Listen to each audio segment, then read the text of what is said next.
Good afternoon, everyone, and welcome to this afternoon's session, Mental Health, Same Labels, Different Determinants. My name is Chris Millay, and I'm the Logistics and Engagement Coordinator with the Gay Men's Sexual Health Alliance. I am so pleased to introduce the always fabulous Rahim Thawer. He is here to discuss mental health concerns that affect two LGBTQ guys. Rahim is a registered social worker and a psychotherapist joining us from Johannesburg, South Africa, where he is a visiting scholar at the South African College for Applied Psychology. I'm also very pleased to introduce Kiro Salib, who will be fielding your questions for today's session. We ask that you hold your questions until the end, where Rahim will hopefully have time to answer them. If we don't have enough time, please enter your questions in the chat and we will do our best to include them in a document after the conference wraps up. Thank you so much. And without further ado, I will hand things over to Rahim.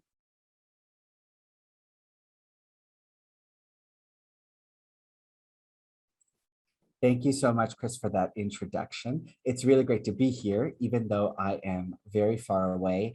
I feel in spirit like I'm in Ontario, which is a great feeling. So today my talk is about how the social determinants of health, the model, the theory, the language has been taken up in Canada.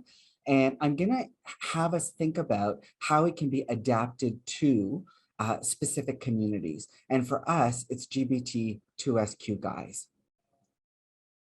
So what is the social determinants of health approach? Well, most of us know about this already, right? Living in Canada, we know that there's basically 12 social determinants of health that have been laid out by PHAC, the Public Health Agency of Canada. Some of those include things like social support networks, income and social status, healthy child development, employment and working conditions, gender, culture. I haven't named all 12, but those are some of the overarching ones.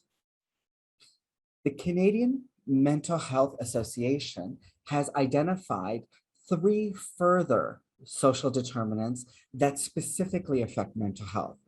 Those include freedom from discrimination and violence, social inclusion, and access to economic resources. You can see how these broad determinants can be very useful in helping us de-individualize poor health outcomes or poor mental health outcomes. But you can also see that they're not specifically applicable to subpopulations and subcultures within Canadian society. So why did I want to adapt this, this concept, this theory for GBT2SQ guys? Well, for a long time, I have worked in the HIV sector and in gay men's health, and primarily the conceptualization around what determines our health outcomes has historically centered around sexual health and HIV. So if you are living with HIV or you contract HIV, we think about how that might impact your health and social outcomes, and we think about how to mitigate some of those concerns. If you're HIV negative, we think about how we can use prevention programming and messaging, such as community engagement, sexual health education, peer leadership programs, as ways to empower people, but that's still centered often around sexual health. And I think that sexual health is very important, of course, in our communities, but I think there's many more determinants of our mental health. And I think sexual health is just one of those.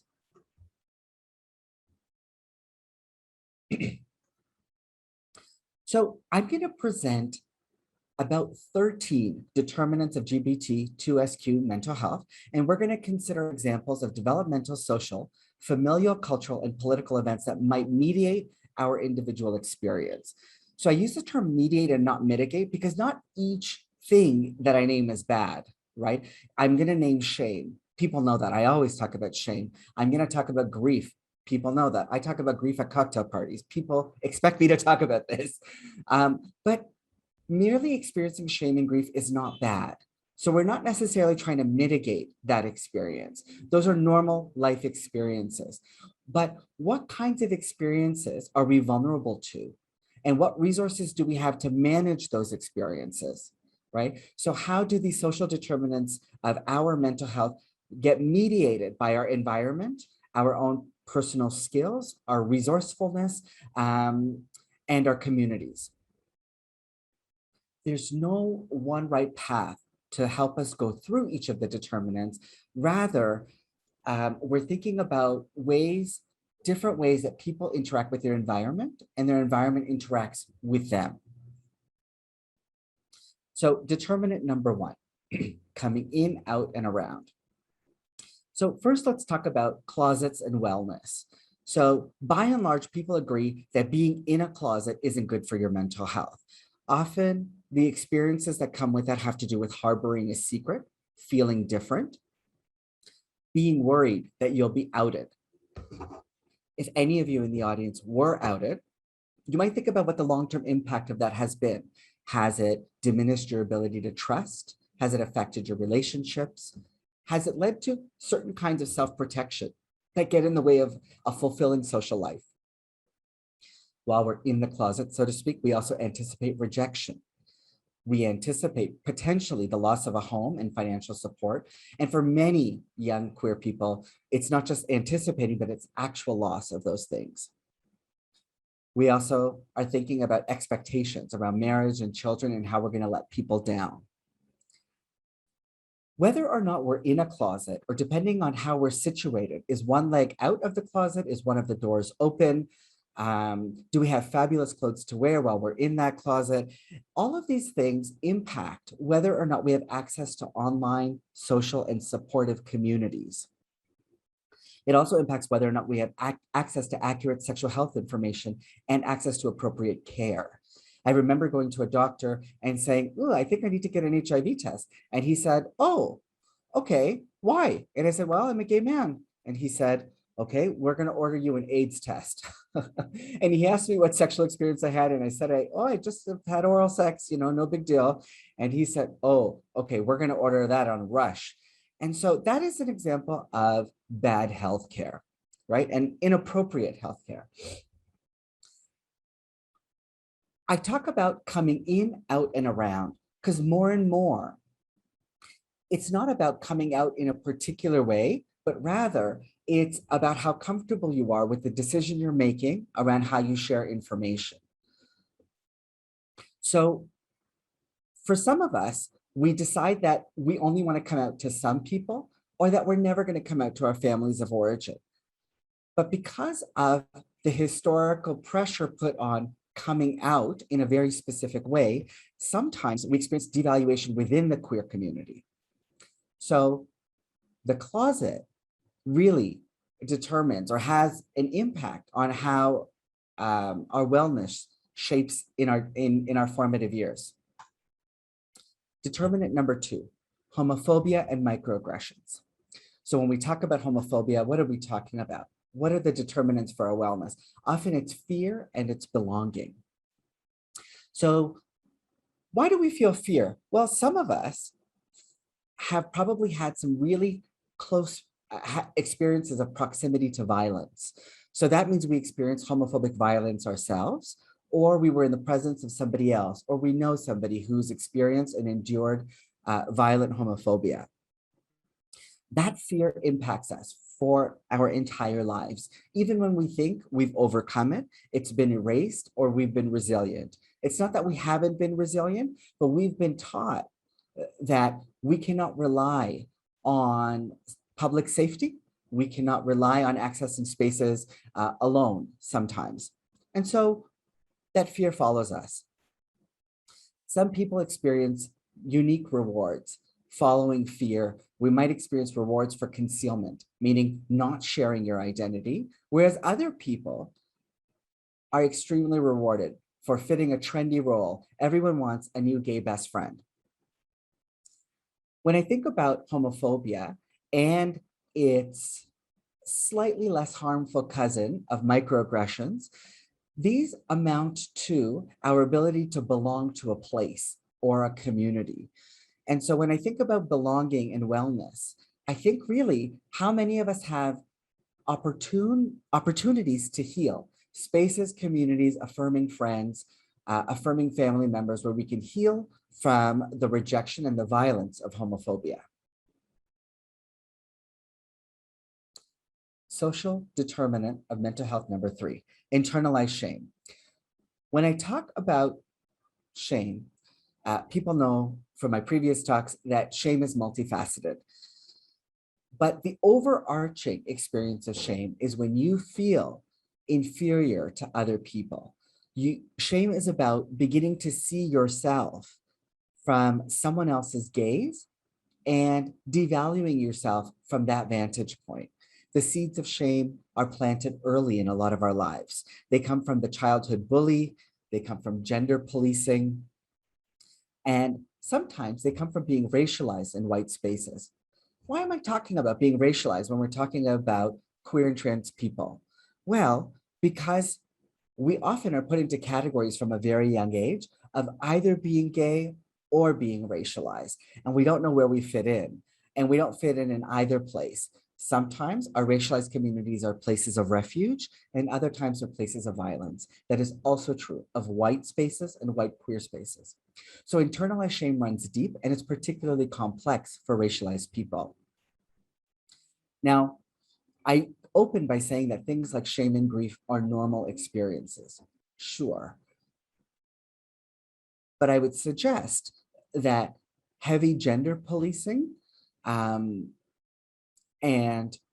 scrutinizing of gay men, trans women's bodies, I would suggest that chastising someone for wanting to dress up a particular way or for wanting to do experiment with cross-gender activities and behaviors, shaming them for those things are particularly painful.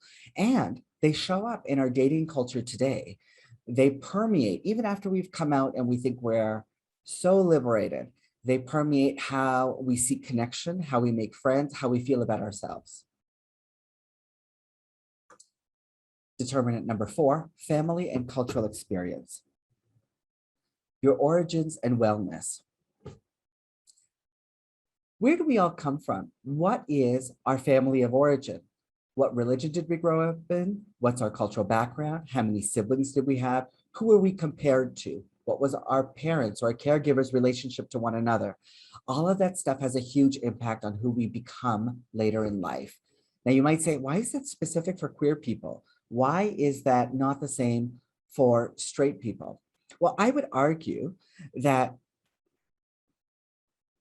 what would I argue? I drew a blank. I would argue that as queer people, we're often highly attuned to which parent or which family member is our ally, who we want to be more like, and who we want to stay away from. I think we are, by and large, hyper attuned to conflict in families, and it affects us more than other people. Is that backed up by research? Absolutely not. Why am I saying that? Because in therapy, I've seen a lot of young gay men and older gay men be able to reflect on their early childhood experiences and their attunement to the conflict that was going on. Some of us come from complex families where really important values and experiences were imparted on us, but also we suffered or had to endure rejection, stigma, violence, stereotyping, name calling. And what gets really tricky is, do we pick and choose which parts of our origins we want to carry with us, or do we succumb to all good and all bad, or black and white thinking, where we think that everything that we've come from is bad and everything we're moving toward is good? Now, how do we move through this determinant? Well, there's no one way to move through it, but a lot of us have unfinished business. For example, I've worked with lots of gay men who feel relieved when they find out their father has died. But I've also worked with people who feel a sense of longing to make their parents proud, even when they're well into their adult years. How do you survive? How do you navigate and move through this complexity? Do you succumb to black and white thinking? Do you compartmentalize your complexity? People sometimes in the therapy world think that compartmentalizing is not good. I would say it's quite protective and sophisticated, right?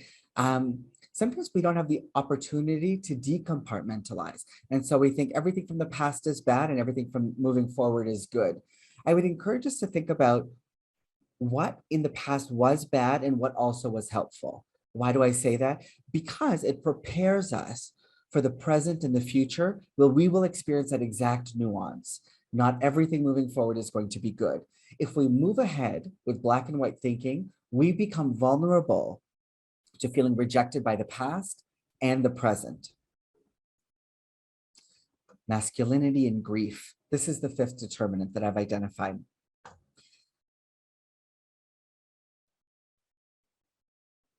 This is about failing gender and wellness.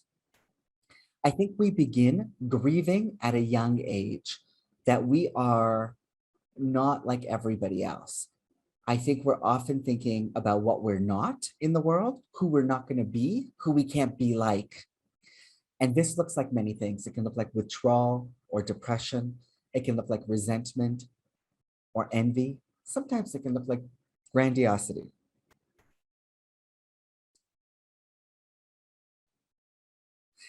It makes me wonder how often or for how much of our lives do we continue to self-monitor, meaning for how long are we self-conscious in particular contexts of masculinity, perhaps with our families, perhaps with our fathers? And what's the impact of that? What does masculinity and dominant expressions of masculinity become a symbol of? And if that wasn't enough, how does gay men's culture perpetuate the kind of violence where we feel like we're not man enough, or that we don't detach quickly enough from sexual encounters, or that we have too many feelings, which are obviously and often feminized? Social determinant number 6, body image. Body image is something that people are becoming more and more comfortable talking about. I would say that we need to break it down a little bit more specifically. So I wouldn't say we're talking about body image and wellness. More specifically, we're talking about food, a culture of fat phobia, and overemphasis on exercise and wellness. So what is your relationship to each of these things? You know, when people talk about wanting to change their body, wanting to go to the gym, I think that's perfectly okay. There's nothing specifically wrong with that. But it's important to have clear motivations that are regularly reflected on. For example, there's a common hope that if a person goes to the gym, if a gay man goes to the gym, that'll bring him closer to other people. That is to say, he'll get more hits on Grindr, on Scruff, he will become more popular.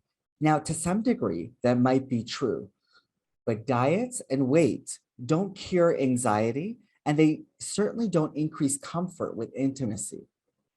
So we really have to think about how much we're hoping to gain by increasing our musculature. We might also think about pride and other gay men's spaces in particular, and by this I mean cis gay men's spaces in particular, as being spaces of liberation. Reflect on what the last 2 years of the pandemic have felt like for you.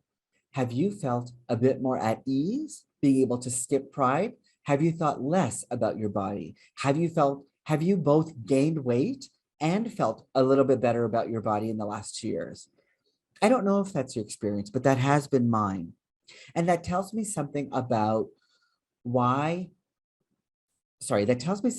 how gay men's culture is intertwined with values of fat phobia and makes us afraid of food and emphasizes exercise in ways that can be unhealthy at times. Makes me think about how liberating spaces can also be harmful. I also think sometimes about the bullying a lot of us experience as young people, or perhaps continue to experience in present day. And I wonder if muscularity allows us to be more femme, or it helps us to hide our femininity. So I think body image is particularly complicated and looks very unique in LGBTQ men's communities. Drugs and alcohol. We're talking here about social lubricants and wellness. We're also talking about trauma, supports, and wellness. So drugs and alcohol are socially sanctioned in many ways. There's particular times in our lives, there's particular contexts where drinking and using party drugs are allowed, celebrated, not stigmatized. But certain drugs are always stigmatized. And for a lot of queer guys, the party doesn't stop in the same way that it does for heterosexual people. So what does it mean for us when we party longer? We do many things for many more years than our straight counterparts. If we're not getting married and getting settled down and having kids, which I don't propose anyone does, but if we're not doing those things and our cultural norm is that we go to the bar every week, that's really fabulous. I'm not going to lie, like that is my scene. But also that becomes a socially sanctioned party where we don't necessarily think about the impact of those social lubricants and how normalized drug and alcohol use can be. Now, we all have an individual relationship to substances. Some of us find ourselves having a problematic relationship where others of us are very good at self-control or regulating. I would say that we live in a culture that really celebrates autonomy and self-control to the point where it's really difficult to say that we're having a hard time. It's hard to talk about our difficulty with drugs and alcohol because we want to be able to say, I'm able to be in control of how much I take into my body. Why do I talk about trauma? What does trauma have to do with drugs and alcohol? Well, for a lot of us who are using in spaces for longer periods of time, relative to our straight counterparts, we're also combining drugs and alcohol with sex and a lot of our developmental milestones. So that is our breakups, our vibrant dating scene, our vibrant casual sex hookup scene. Those are all imbued with drugs and alcohol. And when you use for a long period of time, the opportunity for old emotions and old wounds to reopen becomes increasingly more apparent. So people will talk about doing stimulant drug use, and when they go into treatment at CAMH and they want to talk about not using as much, one of the things that comes up is self-esteem, difficulty trusting, feeling unworthy, feeling unlovable. Where do these core beliefs come from? Often they come from trauma histories. So as we get support for our drug and alcohol use, or we just merely gain insight as a result of our social lubricants and our drive to seek alternate realities, we would come into contact with our trauma. Also, we're not distracted in the same way that a lot of our straight counterparts are with things like, and this is a generalization, but things like scheduling around childcare, getting our kids into the best schools.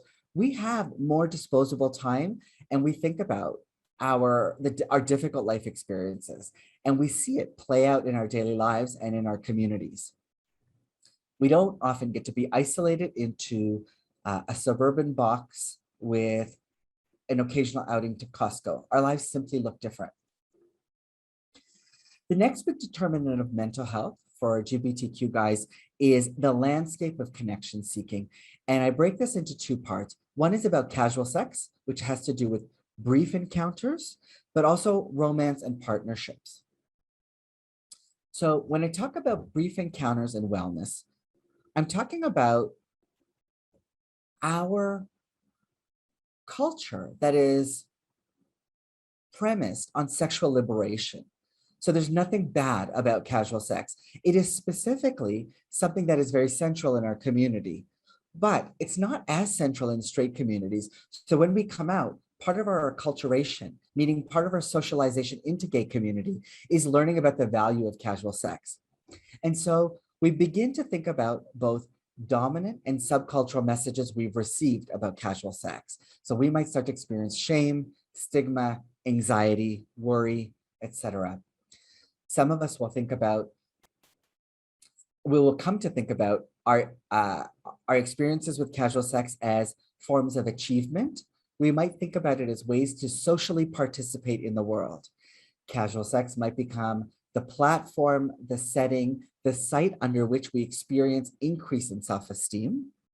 And we may also, and if you're ready for this, brace yourself, we may also have an opportunity to repair wounds of an injured masculinity.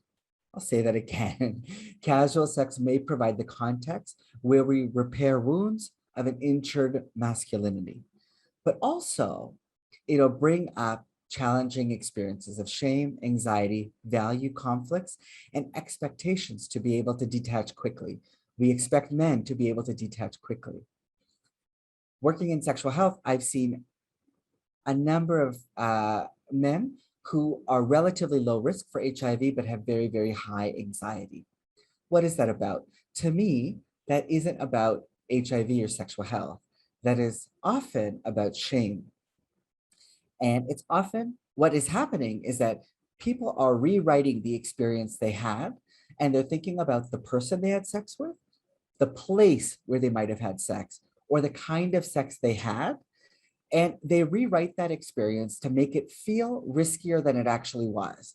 And a lot of that comes from shame and anxiety and internalized value judgments about what they were seeking. So the landscape of connection seeking part 2 is about romance and partnerships. If you haven't been on Instagram, I encourage you to look up your attachment style immediately. You don't have to go to a therapist, you just have to go to Instagram. There are numerous Insta therapists who want to tell you all about your attachment style. I'm here to tell you why it might be important and connected to our wellness. I think that a lot of us experience early experiences of rejection or anticipatory rejection. There's a general sense for a lot of us that we are left out. We can't participate in the sports games sometimes. Well, if we're not straight passing, we can't participate in the sports games. We don't completely fit into the girl groups. I mean, I did really well in choir, but that's not everybody. We also sometimes experience differential treatment from our parents. I've heard a number of guys talk about having a stepdad or a father who always treated them differently relative to their siblings because they were slightly more effeminate. So if we think about these early experiences of not being wanted, we are likely going to have, it's going to impact our attachment style. So perhaps we're avoidant or anxious. I'm not here to diagnose you, but to let you know that there's something early that's likely happened to all of us, not happened to all of us, an experience we've had that is relevant to our present day. And I think we need to be aware of how that filters into our relationships today.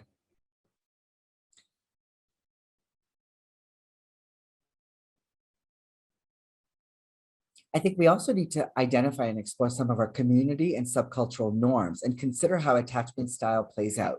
For example, I think that people who are avoidant, meaning self-reliant, able to detach quickly, mostly auto-regulate their emotions, don't look for reassurance with other people.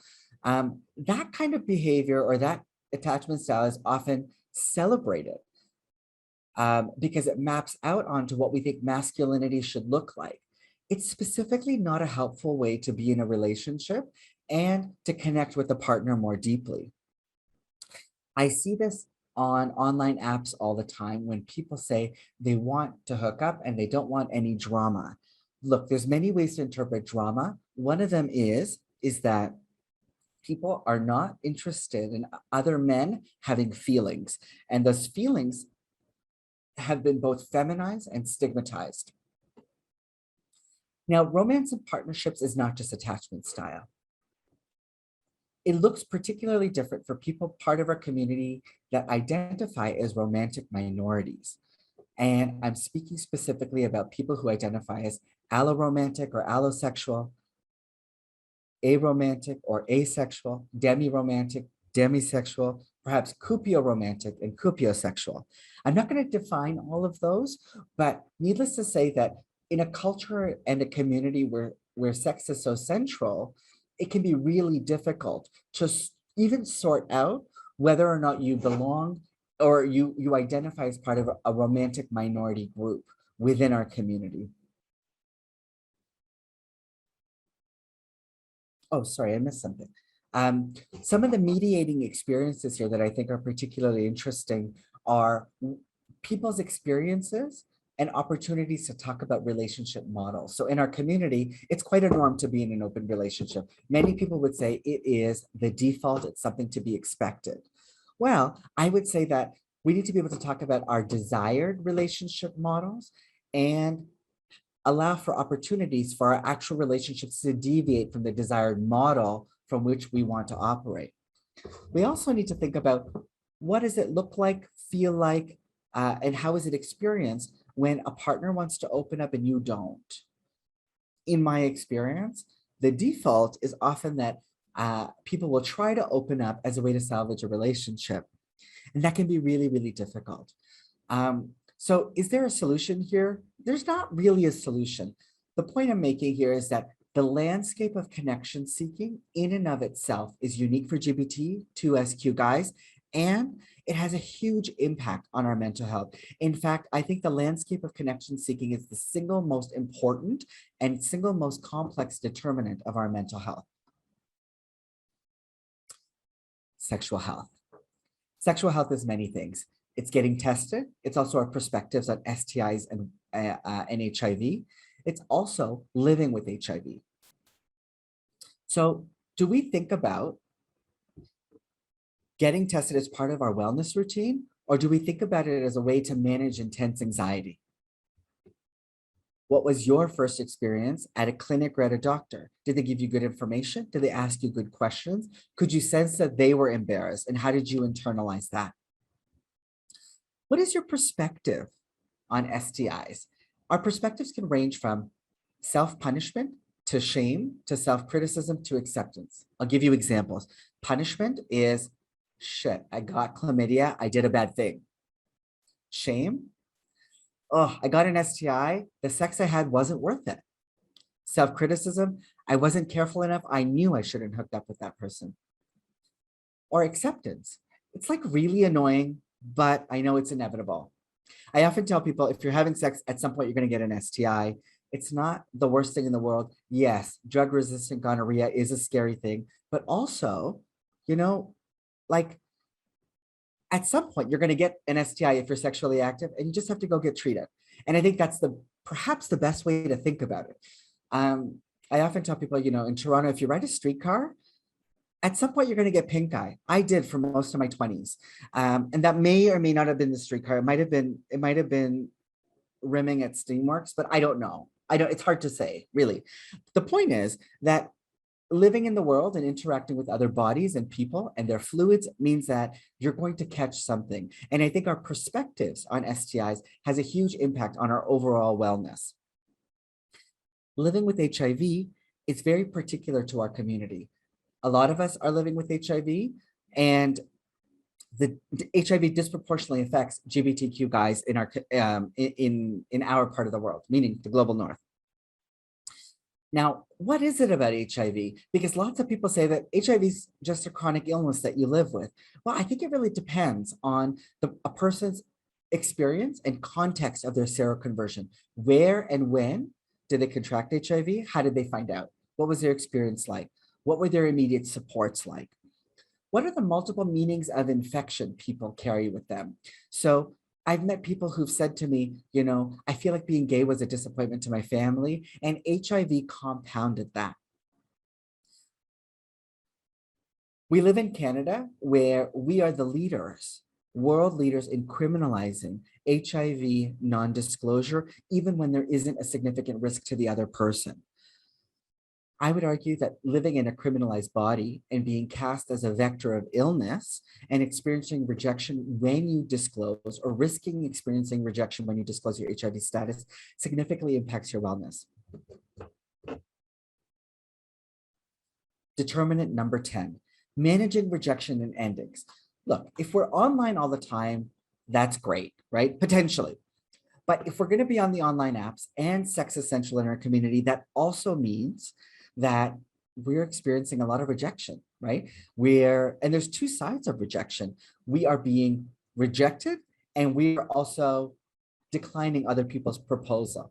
And this is language that I found on a few medium.com articles, and I actually quite like it. Every time I'm rejected, I think, you know what? This person literally knows nothing about me. they're just rejecting my proposal at this very particular time and place. And so I make it about circumstances. Maybe I'm just delusional and coping. I don't know. But the point is that the ways we have to tolerate, internalize, and metabolize the amount of rejection we experience in this day and age is really profound.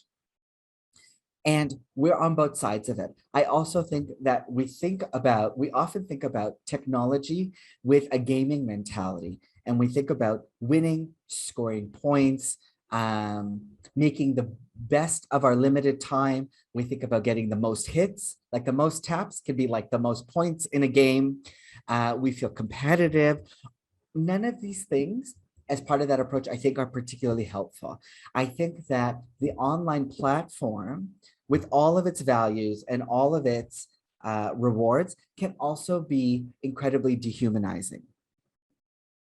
And it leads us to break up with people or turn people down in particularly awful ways. Now, breakups. Breakups are particularly unique things, not because queer people break up in different ways than straight people. Wait, I lied. I actually do think we break up in different ways. Sometimes it's similar to our straight counterparts, but I think and you can correct me if I'm wrong or challenge this, but I think in queer communities, we are more likely to have a fantasy of an idealized breakup where we stay in touch with our partners. In dominant heterosexual communities, people are looking to get together specifically to have a joint income, have joint property, and have kids and quote unquote settle down. In a context where that's not necessarily our primary goal, we are in a position to think about queer love in a different way. And we think about people in our communities who have lasted a long time and those who've been able to maintain friendships for a long time. And I think we look up to those people. And so for that reason, I think how we do breakups comes with a lot of pressure. And so I think our endings are unique, and they're also challenging. Are we going to lose community when we break up? Are we going to lose all of our social networks? Can we remain as chosen family? Or do we enter into an existential crisis and think about what the purpose of our relationships are? Are they different than what we imagine them to be? Determinant number 11, aging. So people might think, how have you not talked about AIDS-related loss until now? I think that the impact of AIDS-related loss in our community permeates all generations. But I don't think it's at top of mind for a lot of younger gay men at the moment. So aging is quite complex. With it, we lose history and we've lost people. For people who are aging in our communities, they're re-experiencing loss. There's lots of people who are dying in their age group, and there's survivor's guilt, the heavy burden of remaining alive and feeling in some way responsible for other people's death, or feeling a new existential crisis about the purpose of life is an experience that a lot of older gay men are experiencing right now. And so what mediates that experience? Well, are you retired? And if you're retired, do you live alone? What are your social connections like? How do you manage regret? How do you manage ageism and internalized ageism? Are there places where you feel like your wisdom is honored, or do you feel specifically excluded? What we don't have in our communities is the same heterosexual kinship models that often create space to honor community elders the same way our heterosexual counterparts do. There's also an emphasis on youthfulness that is inherently exclusionary. Anybody that's thought of getting Botox or has asked if something, a top that they're wearing looks slimming on them, has considered doing something surgical, or has tried to lose a lot of weight before going on vacation, what they're trying to do is undo some very natural things that happen as a function of time. And as we get caught up in that culture and we participate in it, we realize that the fabric of our community is full and rife of ageism. And if we experience it, if I experience it as a young gay man, I can only imagine what older gay men are experiencing and the degree of exclusion they experience.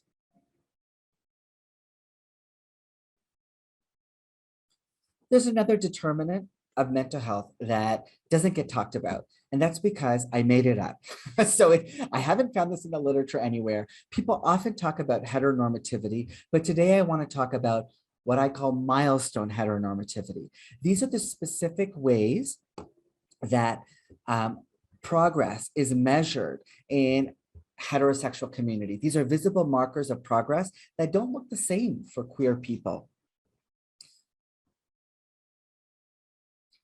We see this when we witness others' marriages, their children, them having children, their ability to experience home ownership, and then their children's achievements.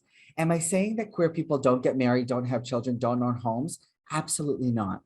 But none of those things are celebrated in the same way, and they don't, for many of us, don't happen in the same linear way that they do for our straight counterparts. And so what is the impact on us? I think when we do what they're doing, it's not received in the same way. There's more resistance, there's stigma. It feels like a fight to be had. It feels like a fight to be seen.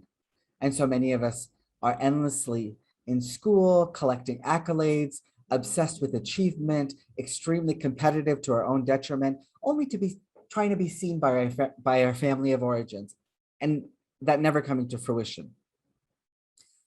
What is it like when we engage with the lives and milestones of our straight friends? Sometimes I love going to weddings and sometimes I hate it. Sometimes I love celebrating other people's choices and their unions. And other times I'm outright resentful at how much gets celebrated for a mere choice two people made. It can throw me and perhaps others into existential angst, isolation, and render your experiences, or in my case, my experiences, invisible. So think for yourselves, for those of you who are in the audience, do you experience or do you identify with milestone heteronormativity as a determinant of your mental health? Finally, I added this one just yesterday. I was lying in bed and thinking, I haven't mentioned trauma. And then I thought, no, I have talked about trauma. It fits under internalized shame and under homophobia, but it still wrestled with me because I think that we experience a very specific thing that I think needs to be named, and that is body violations. Let's talk for a moment about consent and wellness. I think men in general are taught to celebrate all sexual encounters. So if we have a sexual encounter with an older woman or any woman, it's celebrated, even if that woman is a lot older than us. And people are like, what are you talking about? A lot of us in this audience are gay men. That is true. But also, a lot of us have had sexual encounters for social accolades, for social appreciation, for reward. And yes, we've participated in terrible systems of misogyny and reducing women to sexual objects. But also, in that process, we've also been harmed. When I think about body violations, I'm also thinking about the context in which we all have sex and how we enter into spaces of what I would call masculinized sex. There's assumptions of masculinized sex taking place. It's the thing that people want. It's the thing that people are doing. And I think we think that that is often by default rough, quick, full of kinks, and it comes with the ability to detach very quickly. What's not lost on me is that our context for navigating sexual encounters is made even more complex by a lot of our childhood experiences of being at the hands of a relative or a community member who has abused us or misused their power. In therapy sessions with clients, I have heard countless queer gay men talk about an uncle or a religious leader or somebody from their community who noticed them because they were effeminate and took advantage of them and swore them to secrecy or abused their power in other ways to keep them silent.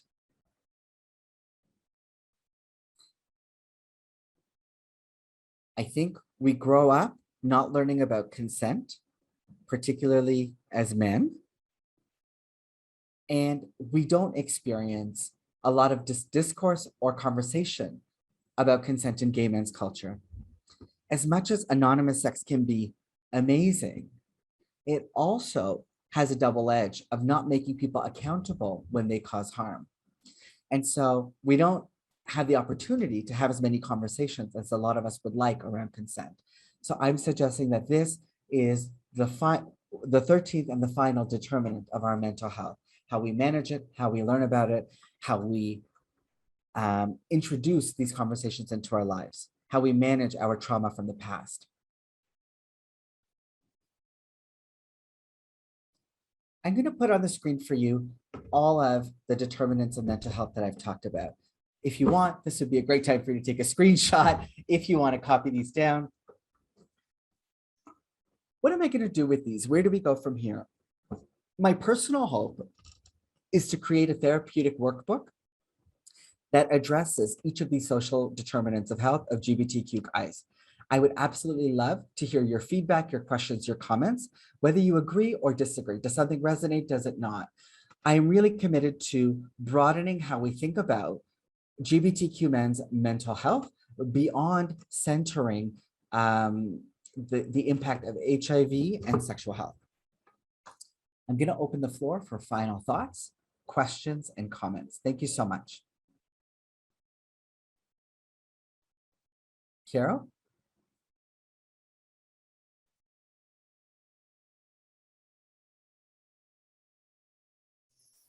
Carol, I think you might be on mute. Yeah, I was just about to say thank you so much for all of this, Rahim. I don't have any questions at the moment from anyone in the chat.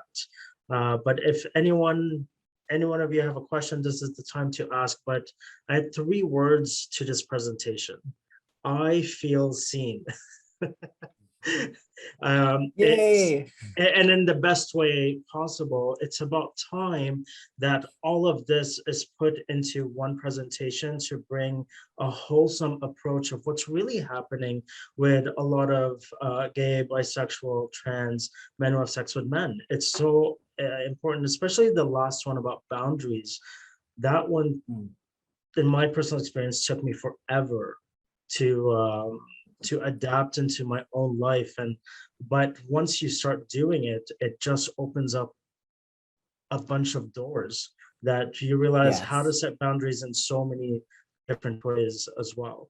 I have a question for you. How would someone then, if someone was to come to us and then you present all this to them and you're like, hey, you're going through this, and this, it's a little overwhelming. So what would be your approach in dealing and presenting this to someone who is going through all of this without it being overwhelming?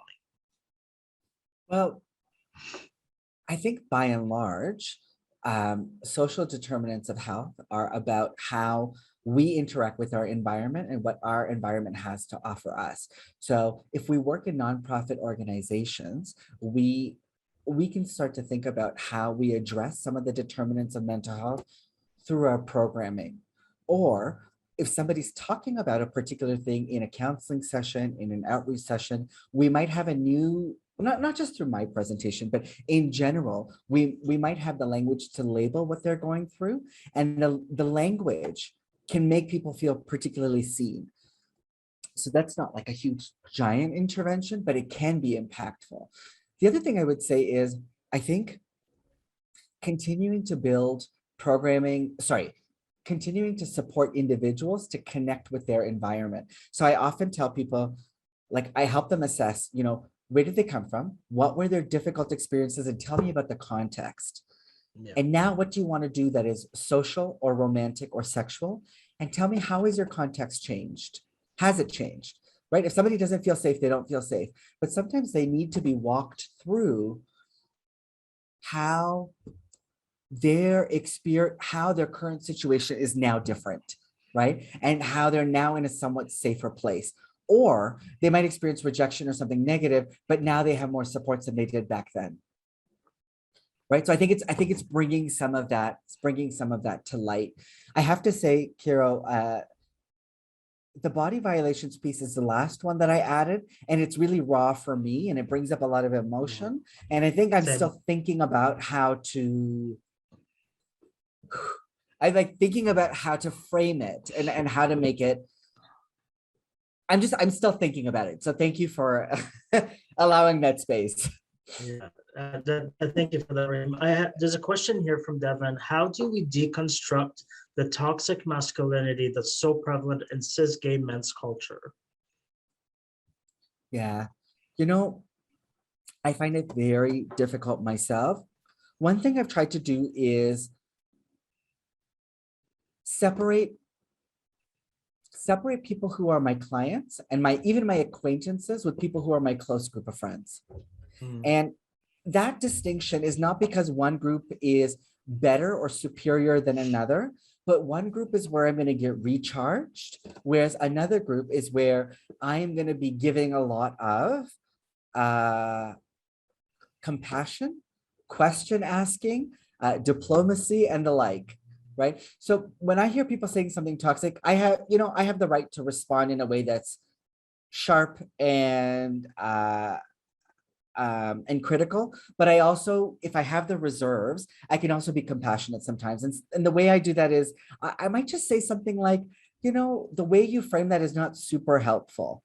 And sometimes it also means spending time with yourself, right? There is something very isolating. So if you are, and some of the research bears this out actually, people who are existential thinkers, who are looking for big, thinking about systems, thinking about the world in big ways, they're always asking big questions. Sometimes they have a more challenging time in terms of their mental health outcomes because it's harder to relate to other people. And it's really difficult to come up with solutions or resolutions for the kinds of things that they're asking. So if you're trying to be a really good social justice steward, that's great, but that also might be tough on your mental health. So it becomes important to think about how you want to engage with the world with compassion and diplomacy, but also how you want to who you want to surround yourself with, right? People, anyway, I'll leave it there for now. Okay, no, that's good. So I have Eric wants to ask a question. Eric, go ahead and mute yourself. Hey, Rahim, thanks for that. That was so amazing. Right. There's so much that I can relate with. Ageism, definitely. And you spoke at length about casual sex. And I also want to equate that with values, because I think as we as a community grow and get given these privileges to marriage, to be married, to have the 2.5 kids, to have the house, the picket fence, and all this heteronormativity, as you were speaking about earlier. Yes. I also think that the type of sex that we are used to or having, it comes like those who still having these nasty practices, like having sex in washrooms and cruising in parks and bathhouses, and all this thing have a construct that is kind of polarizing in our community. Do you want to, have you ever thought about that as a value? Because and how that could impact us to all the community? Yeah, thank you. Thank you for that question. I think you're digging into the specifics of where our internalized judgments can pan out. I would suggest that amongst communities of gay men, sometimes we shame one another for our desires, and that could be the kind of sex we want to have or who we want to have sex with. And we do that because it's a projection of our own shame. And so in doing that, we create a hierarchy of values. Now, some people will say, oh, I partied for 3 days on crystal meth and I did this and I did that, and I am struggling with a lot of shame. And I would suggest that, is the shame really about the sex you had and the things you did? Or was that drug was it the vehicle so that you could alleviate yourself of the shame that society puts on you, so that you could then have an experience that you've always wanted to have, right? But the difficult thing is that once the drug wears off, we come back to a reality where we evaluate and devalue ourselves through someone else's gaze. That's how pervasive that hierarchy of value is. So we shame ourselves, and we don't get to think about what we really should think about is, if you were partying and you got to have great sex, that means that is something you are capable of doing. How fabulous would it be if you slowly tried to do that with fewer substances?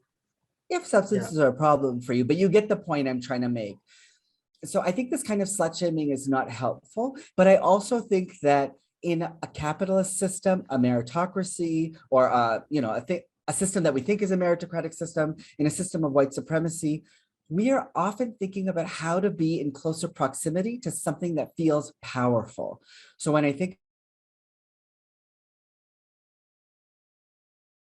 I literally told friends of mine, I want to come here to decolonize my desire. I don't know what the fuck I was thinking. Let me tell you something.